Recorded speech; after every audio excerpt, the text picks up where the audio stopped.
MM Keeravani కొడుకు Srisimha Koduri, comedian సత్య lead రోల్స్లో నటించిన cinema మత్తు వదలరా 2 2019లో సైలెంట్గా రిలీజ్ అయి సూపర్ హిట్గా నిలిచిన మత్తు వదలరాకు ఇది సీక్వెల్. రితేష్ రాణా తెరకెక్కించిన ఈ క్రైమ్ కామెడీ థ్రిల్లర్లో జాతి రత్నాల బ్యూటీ పరియా అబ్దుల్లా కీలక పాత్ర పోషించింది.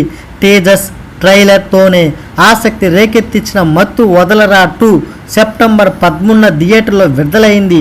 మొదటి షో నుంచే సూపర్ హిట్ టాక్ సొంతం చేసుకుంది.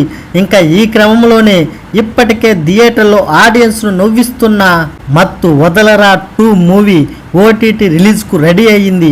ఓటీటీ దిగ్గజం నెట్ఫ్లిక్స్ ఈ super hit movie digital streaming రైట్స్ను కొనుగోలు చేసింది. ఇందుకోసం ఓటీటీ సంస్థ మూవీ మేకర్స్ మధ్య భారీ డీల్. ఈ సినిమా అక్టోబర్ 10న ఓటీటీలో స్ట్రీమింగ్ కానుంది.